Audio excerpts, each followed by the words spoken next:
You're listening to the Proteus Leader Show, a top 10% world-rated podcast where you'll get practical tools and insights for leading, managing, and staying ready for the future.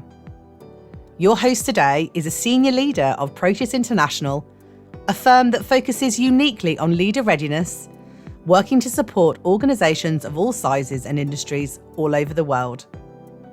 Ready for something you can use today? Enjoy this episode. Welcome to the Proteus Leader Show. I'm your host, Marie Olive, and today we have a truly special episode about leading with purpose. My guest is someone I've known for over a decade, since our time as classmates during Executive MBA. He's a dear friend of mine. David Parker has built an impressive career leveraging his deep expertise in the automotive industry to drive meaningful change. Now, as CEO of Cleverciti, is leading the charge in reducing urban traffic congestion and cutting carbon emissions with innovative, smart parking solutions. David's journey is a great example of how leaders can transition from successful corporate journeys to purpose-driven leadership, making an impact not just on their companies, but on the world. David, welcome to the show. Thanks, Marie. It's great to be here. I'm delighted to have you. So, you've had that remarkable career in the automotive and tech industries, scaling businesses globally. What inspired you to shift toward a more purpose-driven mission with Cleverciti? Yeah, it was quite the journey. And I'd say I spent about 15 years in automotive digital marketing and was really lucky to be part of a very successful team that we built a leading company in the space. We were a unicorn. We had a really strong exit, and I was able to bring my career global during that time. You and I did our executive MBA together during that time. It gave me a really great global perspective, and it also, I think maybe around the time of the MBA, I really started thinking more about my broader impact, and it also reinforced my desire to do another startup and make another big impact in the world in the future. And then in 2018, there was the COP24 summit, which some of you probably know is the big climate conference. And just before that summit, they released the now sort of famous 1.5 degrees Celsius report. And that, to me, was a really huge wake-up call. I had always been really passionate about the climate and about the outdoors in general. I'm always spending time in the mountains. I'm personally experiencing when we see the effects of climate change. But this report was a huge wake-up call to, I think, the whole world to say we're really close to passing the point of no return, and we really have to take action now. There was a sense of urgency. The urgency was really serious. I think during that time, you and I were in an executive coaching relationship as well. And so we had already been spending some time on values and purpose and what are the different ways that I can make an impact. And with the release of that report, I really just dove in. I got super hungry to just learn everything there is to know about what's driving climate change. And I looked at all sorts of different areas where I could have an impact. Agriculture is a huge problem. I went really deep on vertical farming. I looked at energy production and carbon capture, carbon offset businesses, and transportation like electric vehicles, eVTOLs. And you were not lazy with all the sorts research. of stuff. I remember.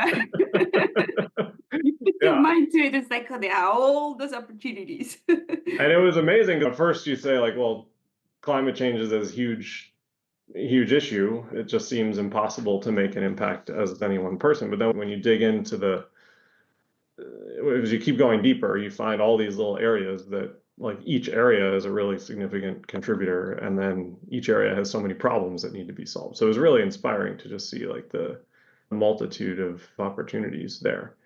And I think today, 5-6 years later, there's very successful businesses in almost all of those areas. And I think there's still enormous opportunity.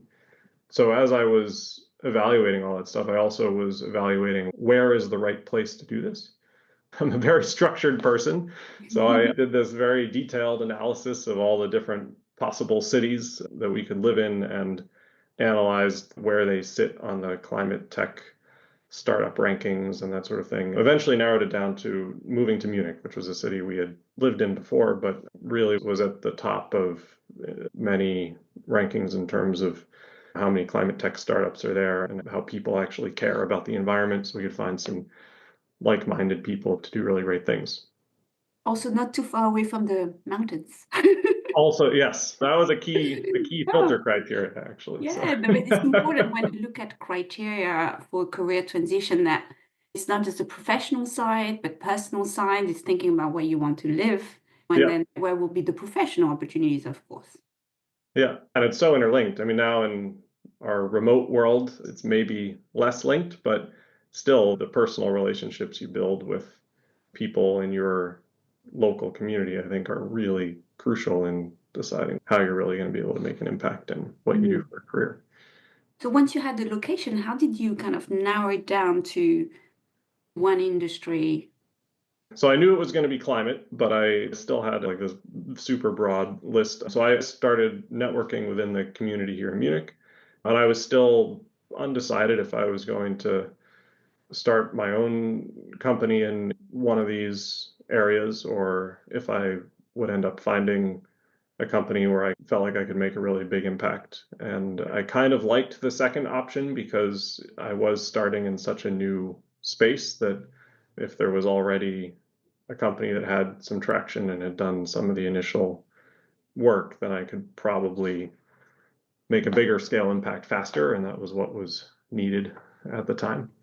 And so through all that networking, I met Thomas, the founder of Cleverciti, and we really built a great relationship. And I was really inspired by his vision to effectively transform the way cities move and do that by reducing congestion and emissions in urban centers.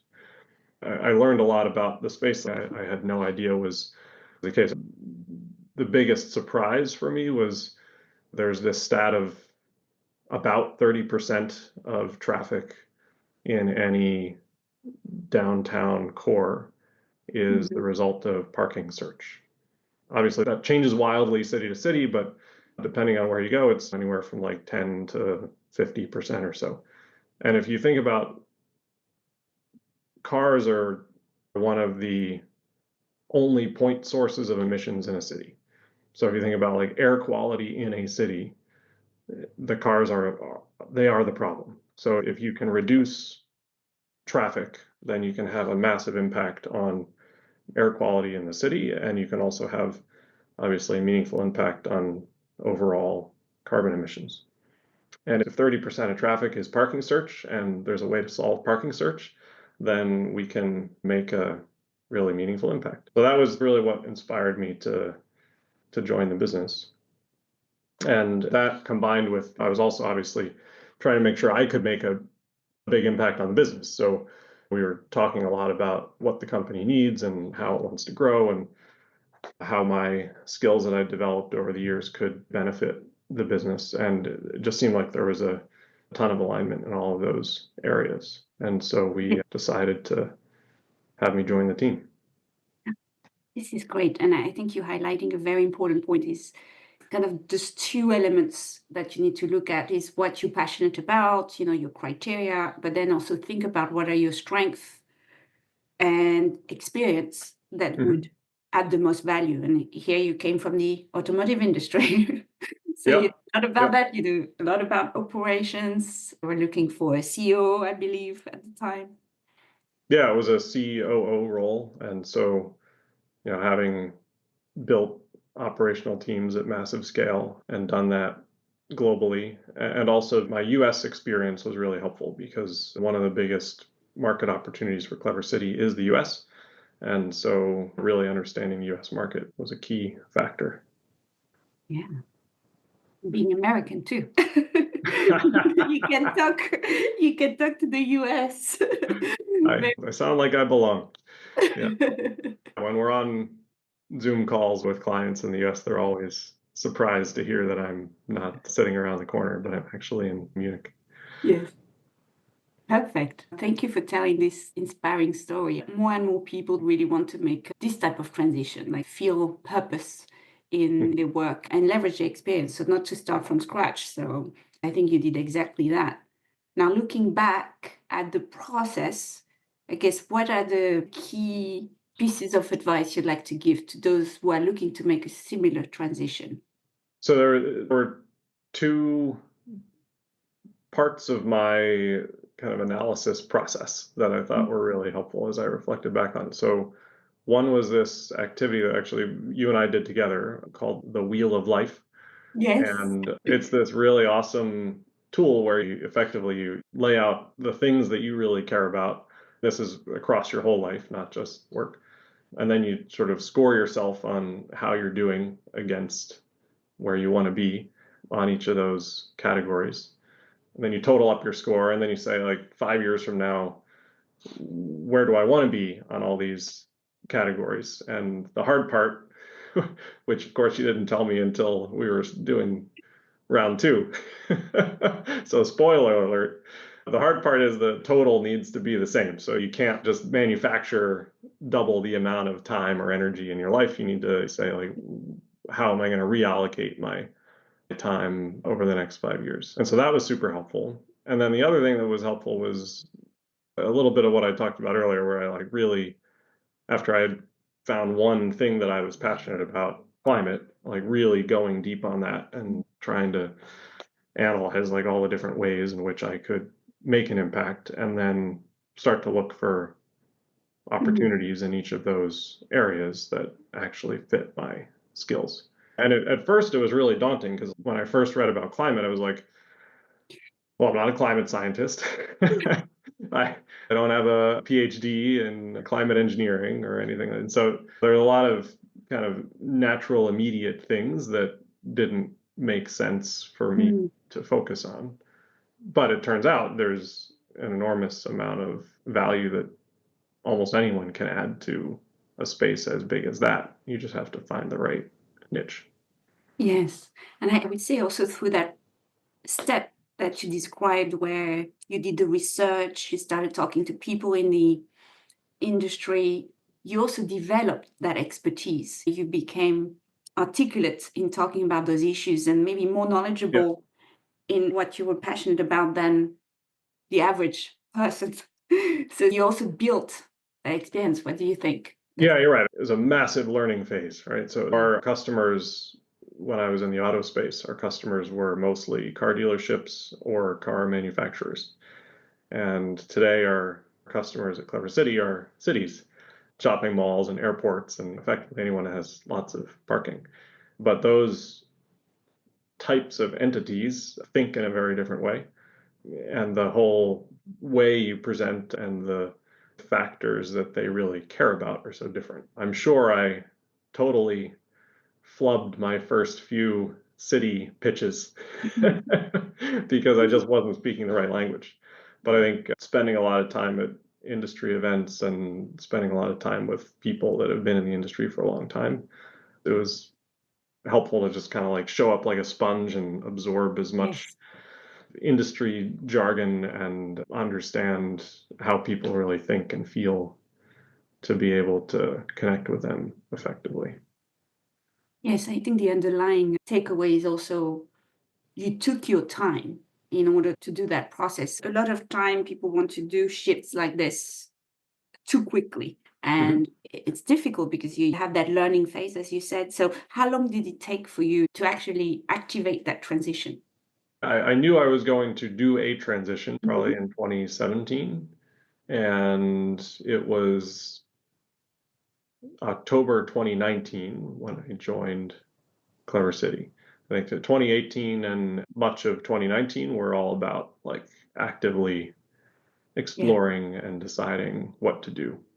And then mid 2019, I had agreed to join Cleverciti, and then we were finally able to make the switch happen in October. But yeah, it took some time.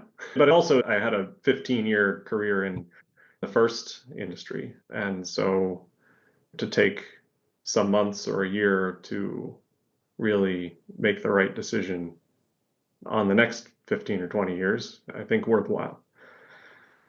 Perfect segue, because I'm curious to hear about now the journey at Cleverciti. You're no more the COO, I believe you're the CEO now. So tell us a little bit about how you made that successful transition, because you didn't just make a transition, you're just going from strength to strength in this market.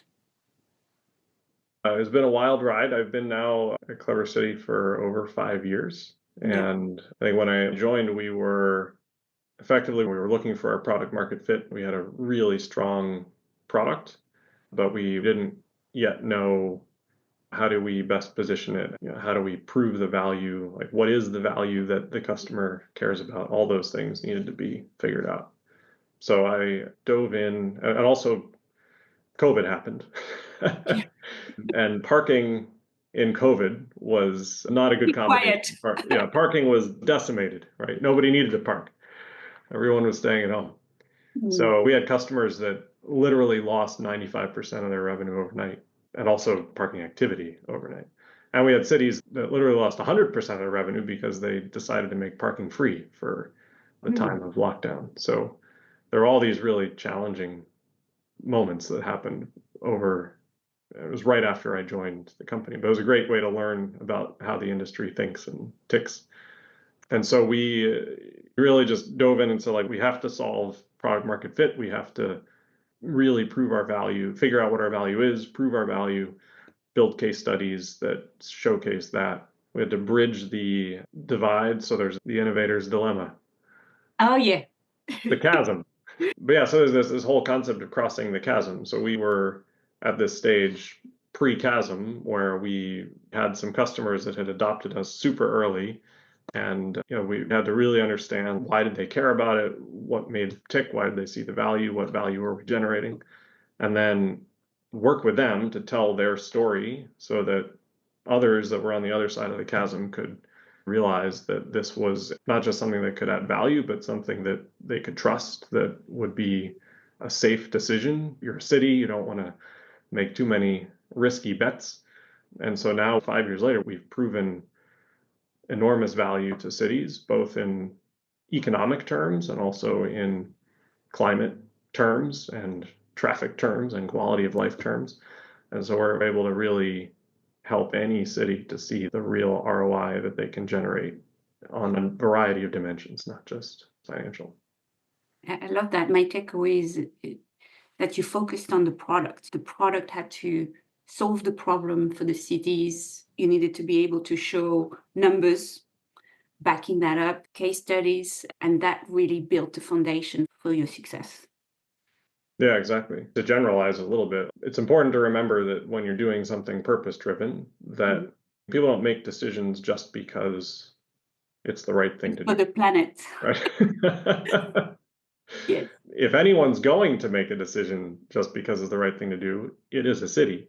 But even cities don't have large pools of money sitting around waiting to do the right thing. And so it was really important for us as a business to be able to demonstrate how our solution can pay for itself, and how by deploying something that can pay for itself, you can realize really massive benefits that drive you in the direction of the big goals that you've identified for yourself, like carbon reduction or traffic congestion improvement, or improved safety on streets. Thank you for that, David. Now, we love leaving our listeners with some practical tips. I think you gave a number of them along the way, but maybe if you can give a quick recap with kind of maybe the top 3 things that listeners will want to lead with more purpose in their careers. What can they do from now? Step 1, which for me was sort of solved by this 1.5 degrees Celsius report, but step 1 is figure out what you're actually really passionate about. So it's one thing to say, like, I want more purpose, but it's another to say, like, here's the thing that really drives me. And I think for a lot of people, myself included, it wasn't clear, or it isn't clear exactly what that is. So I was lucky, I think, that report came out when it did, and it was at the right moment to say, oh, wow, climate is an area that I could focus. But there's so many other areas, and everyone's background and interests is going to probably lead them toward a different one, whether it's healthcare or climate or something else. Yeah. And then I think once you've found the area, for me, it was about being really diligent and going deep on that general purpose to see like what are all the areas of impact that could happen, and then trying to like map those up against your skills to say what's something that I can actually make a big difference in without having to spend 10 years and get a new PhD or something like that. Yeah. Awesome. There's nothing wrong with that, but hey, I wanted to move faster. So, you could take 10 years and get a new PhD. Yeah. Awesome. So step one is really answering the question of what problem in the world you really want to solve. What keeps you up at night? And for you, that was that 1.5 degrees Celsius. And then the second is do the work, get support, Yep. talk to people, do your research, all of that. And it can take significant time. I think a year is probably a reasonable time period. Yeah. I found it very helpful to have your support during the time, like executive coaching support. And I also found that Wheel of Life tool to be very useful, really, I guess, at the beginning of the process to see where do I really want to invest my energy over the next 5 or 10 years. Yeah, it was a way to build your vision with realistic data points, acknowledging that there's a constraint around time. We did one other exercise that I found was really helpful, which was I think we framed it in the terms of if I'm doing a TED Talk in 5 or 10 years, what would be the topic of the talk? Yes. You envisioned that moment. And I think you've had a few opportunities, and this podcast is just one of them that you've been sharing your vision as a CEO. Oh, well done. Yeah, it's wild how much we've been able to accomplish in the last 5 or 6 years. Yes. David, this has been an incredibly insightful conversation, and your journey from corporate leadership to impact-driven innovation is inspiring for me, for all of us. And I know our listeners will take away valuable insights on leading with purpose. So for those who want to learn more about Cleverciti and the incredible work David is doing, be sure to check them out. And for more resources on leadership and transformation, visit proteus-international.com. Thank you for tuning in. And until next time, here's to creating the purpose-driven leadership you truly want. Thanks, Marie. It's been a real pleasure. Thank you. We hope you're feeling better equipped to create the career, the business, and the life you want. To find out more about how we support our clients in leadership, learning, and change, visit us at proteus-international.com. Have an excellent day, and thanks for listening.